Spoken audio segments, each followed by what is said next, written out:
Hi guys, welcome to the NGTV sports scene. Today we're going to be previewing the weekend action and also speaking about last night's action and a preview tonight's action as well. Um, so we're going to crack on up. First, we're going to mention yesterday's action. Obviously, Man City went to Goodison Park again, secured another victory, 3-1. It was weird seeing them concede, to be fair. It was an interesting one, scoring from 6 inches out, I suppose, Yeah, it was. I think he went to hit it, missed it, and hit it the bounced post, back hit off. him, and then went back in. So, um, yeah, it was weird. Phil Foden was on the score sheet again. Um, I'm not a fan of Riyad Mahrez, but he scored an absolute beauty. The passage of the play and the link up towards the goal as well, and then his strike was just an all round good goal. And then obviously Bernardo Silva made it 3-1 later on. It was pretty comfortable. How you'd expect it to go, really, wasn't it? Yeah, looking at the early play, I think at one point when I glanced at it, City had 80% possession, and then I think Everton scored with their first shot on target, or I suppose if you could argue it was the second shot because the first one hit the post, but yeah, pretty much how you expected it to go. What's that, 17 in a row now, something like that, you know? 70 yeah, well, they broke the record. I think it was last time when they got sixth, and they equalled it with 15, broke the record 16, and then they've just won again. Yeah. They broke another record when they beat Everton. There was the first ever English top flight team to win the first 10 league games in like at the start of a new year. Yeah. So they broke that record as well. It's just crazy to think because of the way City started the year, they were very inconsistent, and then they've just gone on this 17 game win streak, and now they just look head and shoulders better than everyone else. Yeah. Yeah, like we said many times, I don't see anyone catching them. It's almost like as soon as Liverpool started to slip, Pep's gone. Oh, now's our chance. Now's where we step up. Yeah, And yeah, they've just carried on from there. To be honest. yeah. I don't know. I know I like to pin it down to obviously the signing of Ruben Diaz. He has just made the defence really, really good. Yeah. But obviously you can't just put it down to him of why we're playing like so good all the time. So I think Pep needs a pat on the back as well. Oh god, So it's making me laugh because your arms keep disappearing. oh sorry, I don't know why. there you go. I had my arms up, sorry, but Yeah. yeah, we've been really good. So obviously I'm really happy about that. And yeah, so you just mentioned that we're 10 points clear now of Man United. No more games in hand. 16 points clear of Liverpool. So there's people speaking now. I think there's a lot of bookmakers that have slashed odds. Man City winning all trophies. So the Premier League, Carabao Cup, FA Cup, and Champions League. That's an interesting one. So I think next week we play Borussia Mönchengladbach. Be interesting to see how we put this form into the European meetings because that's where we've slipped up a lot in the recent years. So it'd be interesting to see how we try and transfer that over. But just going on to Everton as well, they were kind of in a run, and now they've just completely turned it on its head. I think they've not won in 3 games at home now, so they seem like they're in a bit of trouble as well, aren't they? Yeah, well, I suppose for them, hopefully it's just a little bit of a glitch and they'll get back to it, but never really know with Everton. Consistency's not really something you tend to associate with them. I mean, a couple of tough games for them in United and City. They probably shouldn't be losing to, was it Fulham the other game? Fulham, yeah, Probably 2-0 at home, didn't they? So shouldn't be losing that one. Although, did they lose Dominic Calvin-Lewin before? Because I know they didn't have him for the City game. Did they have him for the Fulham game? I'm not 100% to be honest. Yeah. I'm pretty sure he did though. Because I know. I think he did. they struggle without him, or they tend to struggle without his outlet up front, don't they? Yeah, I mean, I think Richarlison did well last night, but he was. I think when you play in a team that keeps hold of the ball for long periods, you're just feeding off scraps, aren't you? So Yeah, it's I know true. he managed to get on the score sheet as well, but I think he's out of the weekend as well. Calvert-Lewin, I think I read. So Yeah. be interested to see how to deal with that as well. But that was basically last night's meeting. Um, so we did a podcast as well, didn't we, during the Champions League games Yeah. on Tuesday as well. So just to run through that. So PSG went to the Nou Camp 4-1, and Liverpool won 2-0 in Hungary against RB Leipzig. That's probably, I would say, them two are probably going to go through now, aren't they?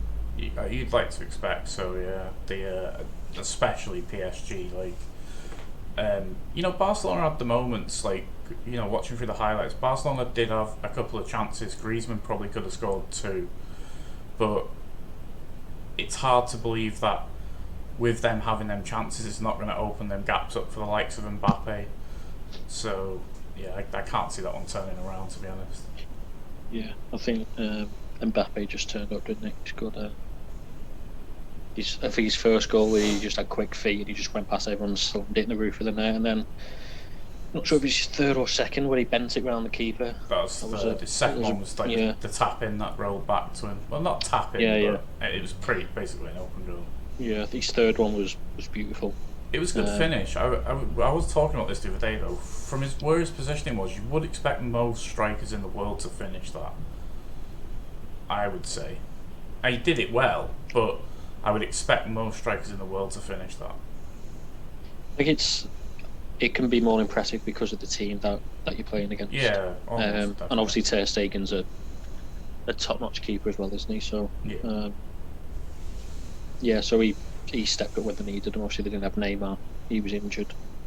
So he pretty much stepped up, didn't he? So obviously talk about last night's games as well. The surprise result: Porto beating Juventus by 2-1. A little bit of controversy at the end of the game. Ronaldo thought he should have got a penalty in like the 94th minute. Yeah, I did see that.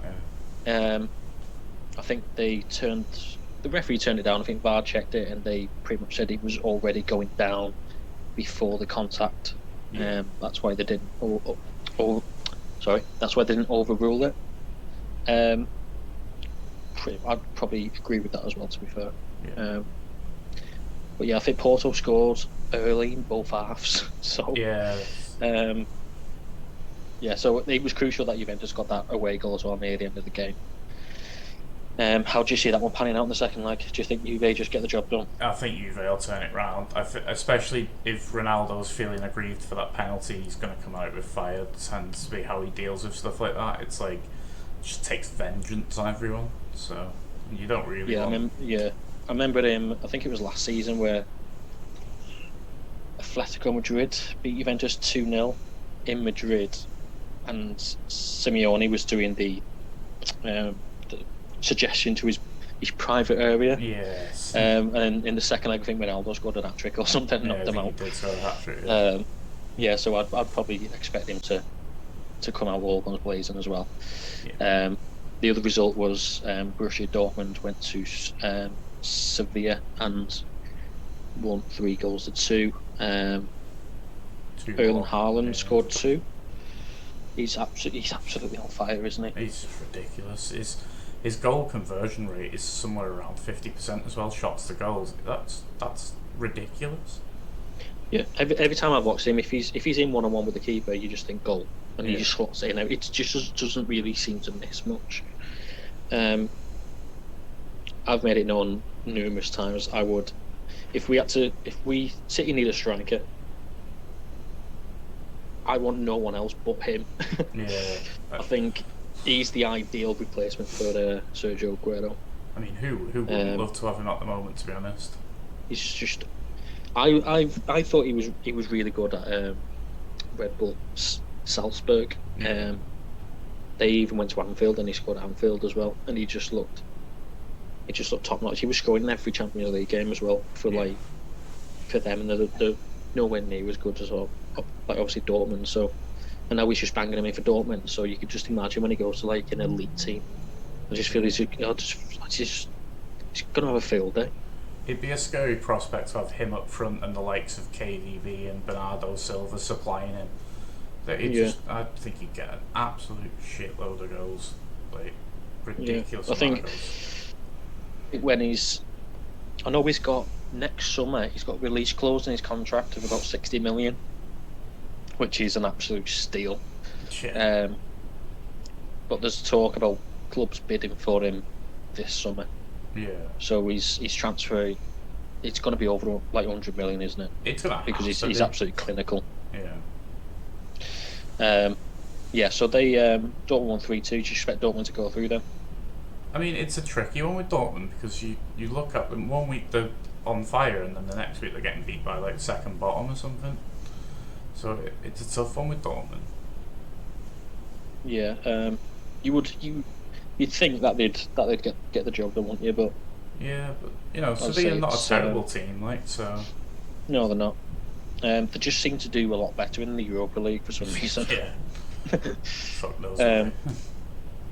Yeah, they don't really seem to turn up in the Champions League, do they? Which is odd. But if we just preview tonight's games as well, so Man United play at the Juventus Stadium, the Allianz Stadium. Inter against Real Sociedad.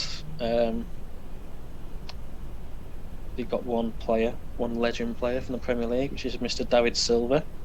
They do also have let the streets never forget Adnan Januzaj. Yeah. You'd expect him to try and turn up, wouldn't you? To be fair, he says he's got nothing to prove. Like he claims that he left United on good terms and all this, so there's no bad blood. But he's gonna want to show why they shouldn't have let him go. I think whether you leave on good terms or bad terms, when you come against your old club, you just think, I'm dying to score, I'm dying to do something. But they're not a bad team, Real Sociedad. They're really good. Yeah, that's true. I think it's going to be a tricky game for United. I'd like to think they can go there and get the job done. But it's Real Sociedad are a really good team, so it can be tight. Yeah, I'm kind of waiting to see the lineup because I'm pretty sure they kick off in about 10 minutes from when we're recording this, so something like that anyway. Because there's a lot of rumours that Diallo's going to feature tonight, so I'm excited to see that one. And the other youngster that they signed, I always forget the name, Italian sounding kid. There's a lot of noise around that Diallo. Yeah. Kid, so. Well, he's got a hat-trick on debut for the under-21s or something against Liverpool under-21s. Pretty sure he scored against Blackburn as well, so he's definitely doing bits. But yeah, they reckon he's like a real future talent, to be honest. Yeah, I've heard good things about him. I think when they presented him on when they announced it on like Sky Sports News, there was one presenter.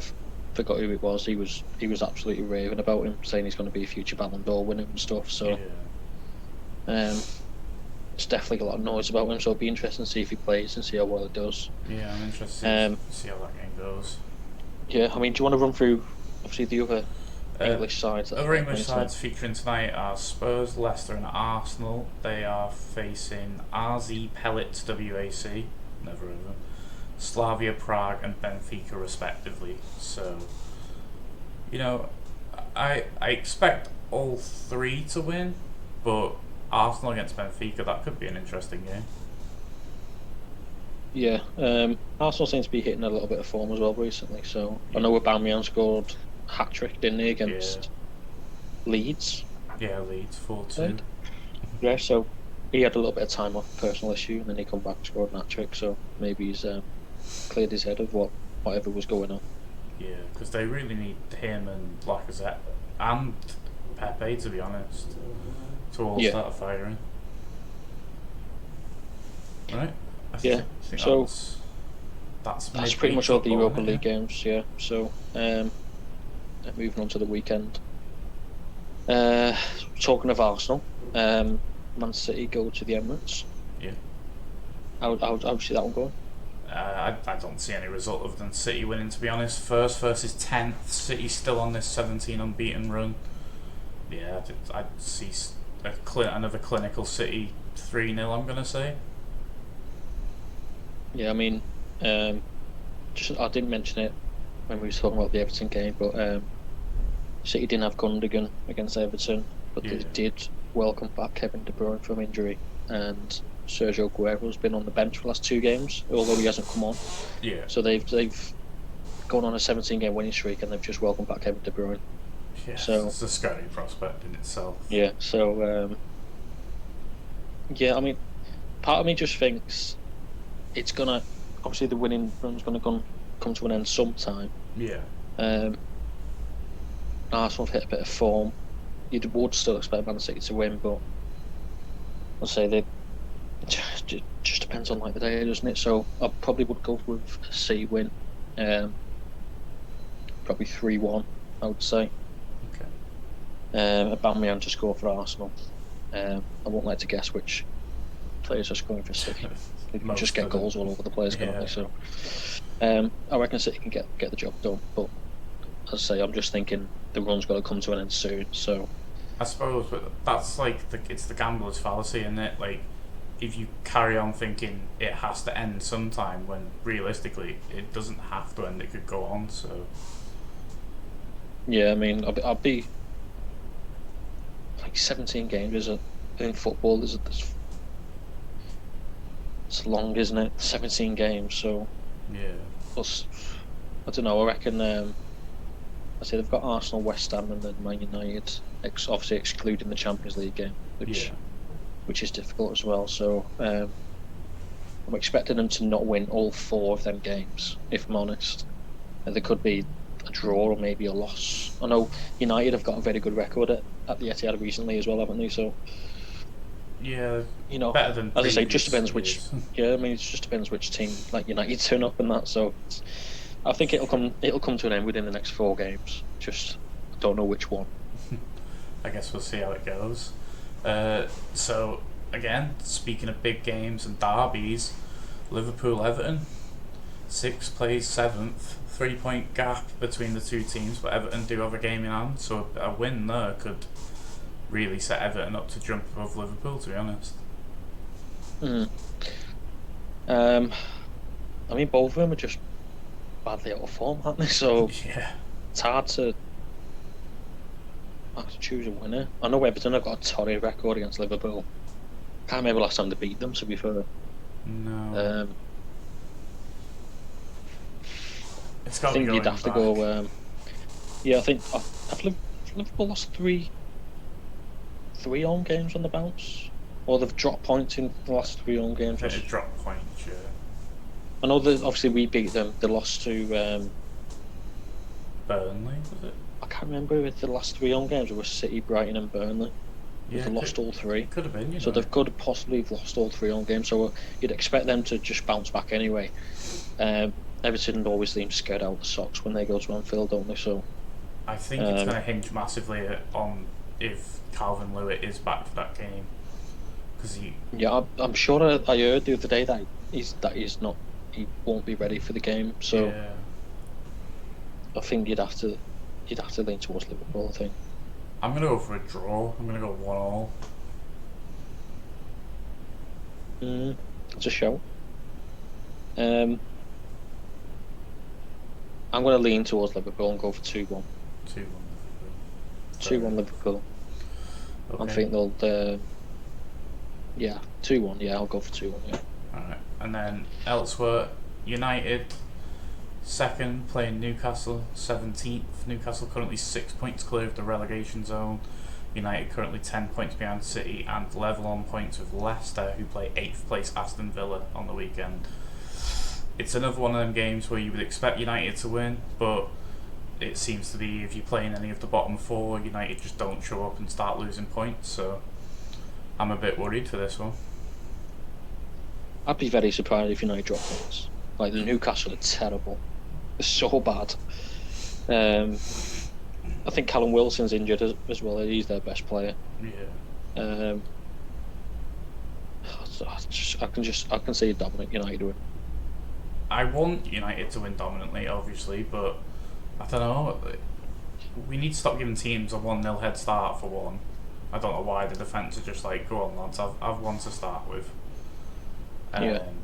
And I don't know. What I'd like to see is like a chance-heavy United game. I don't care if we don't score that many.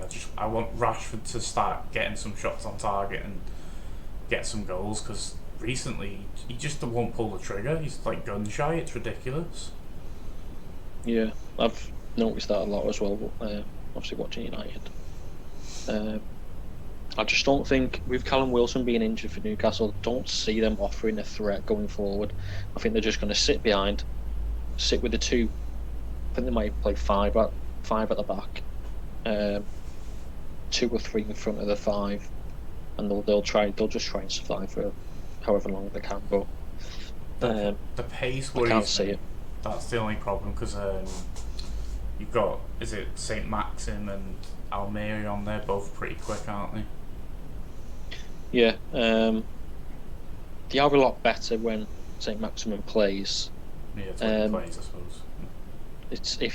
I'd expect him to play, but I don't think I think if he had a better support, or even if he had Callum Wilson playing, they might have a chance, like a counter attacking goal or whatever. But Yeah.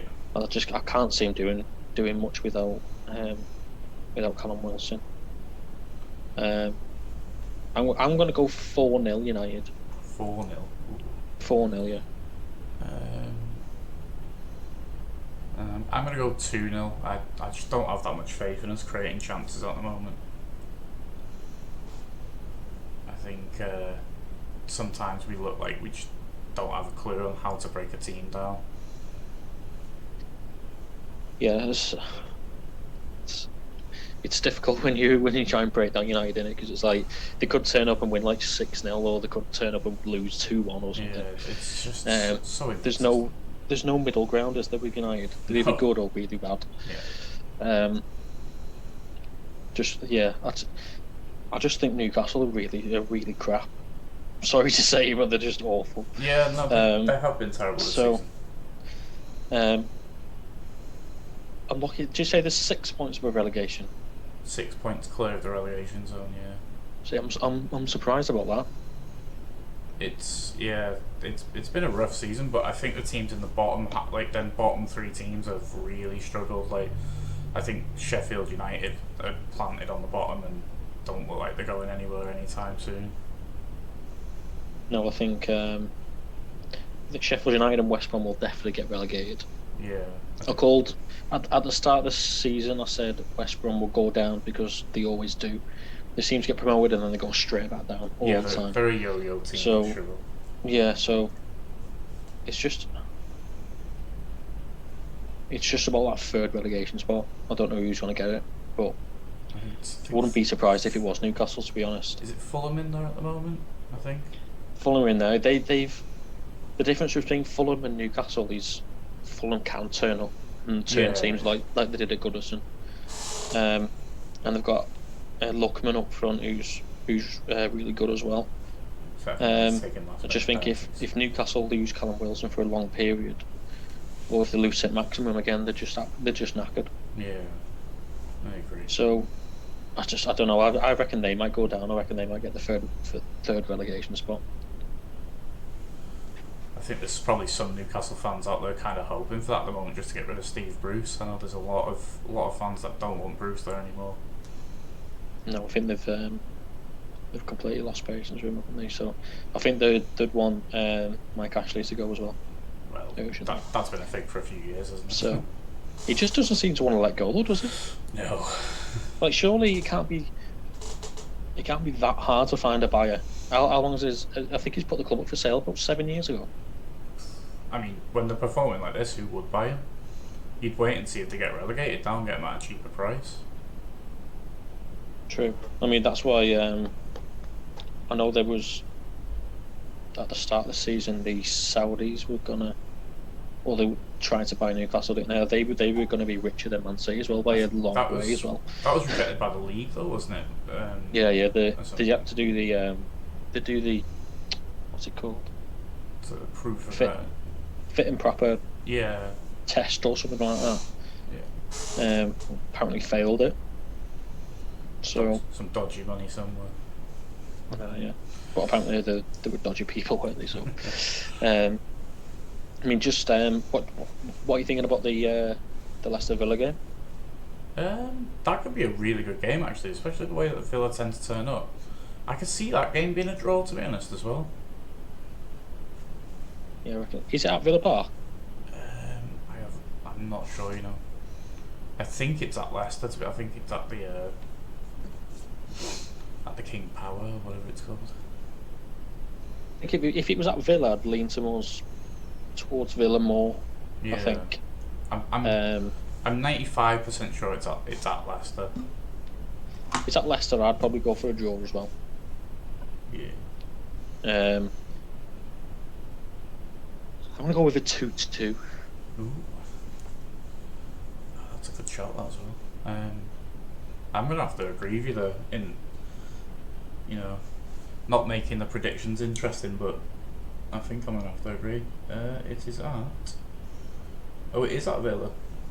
Okay. Oh, well, I've changed. I'm going with a Villa win then. I reckon Villa will be in Villa Park, so I'm going to go 2-1. Okay, I'm going to stick with 2-2 and make the predictions interesting.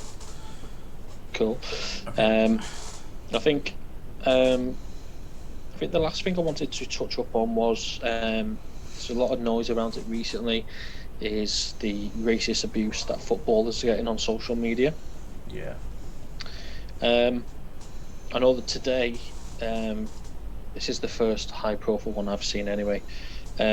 Twitter have suspended an account permanently for racist abuse towards Eddie Nketiah from Arsenal. Yeah. What's your view on? Obviously, it seems to be more. You see it a lot more like these days now. Like recently. It's more prevalent recently, definitely. I mean, it's wrong, isn't it? You know, that at the end of the day, we shouldn't be racist to anyone, but like racially abusing someone like Tuanzebe the other week for giving away a free kick that led to a goal, like that's not on you. You know, by all means, voice your opinion on whether it was a bad play, but why someone has to bring race into it, I don't fully understand, to be honest. Yeah, I think Tuanzebe's had it on 2 different occasions. Yeah. I'm not on about 2 different people. Obviously, he gets it from two different games, wasn't it? Games. Anthony Martial got racially abused. Yeah. I think it was after the West Brom game. Yeah, it was. Yeah. I think. And then obviously Eddie Nketiah's been getting racially abused as well. I'm sure there's a lot more as well. But they're just like the high-profile ones that have made the news and stuff. Do you think social media could do more? Well, yeah, they probably could. Like, banning these people permanently. It's not really the end solution, is it? Because they can just go and make another profile and do it again, really. So, like, but at what point do you get the police involved? Because I'm sure if you got the police involved for every single time someone tweeted something racist or posted something racist on any social media platform, they'd have millions and millions of cases to look at. But yeah, something could be done. I can't suggest what could be done, but I'm fairly sure something else could be done. Yeah, and I mean, with you mentioning like obviously the police and stuff like that, I know that there was a lad, I forgot how old he was. I think he was about 12 or 13. Got arrested for racially abusing Ian Wright on Twitter.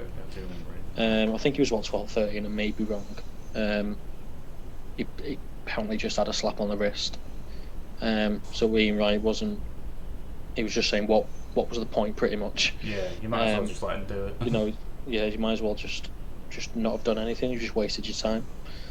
But yeah, I mean, I say I've never been racially abused by anyone.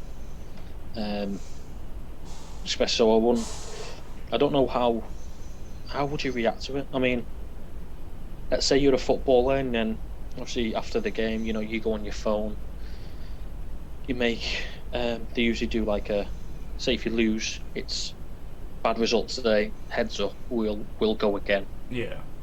So if you do that tweet, would you read the replies or would you just ignore them? I think see, this is the problem because a lot of them want to be connected to the fan base, so they'll read the comments. But in today's age now, like you can't read the comments because there's always going to be someone there trying to incite some sort of hatred or negativity. Like there's people out there that will literally don't care but will still put something just to be controversial. So yeah, I think it's I think it'd be very hard to not look at like replies and stuff like that for when you've put something out there.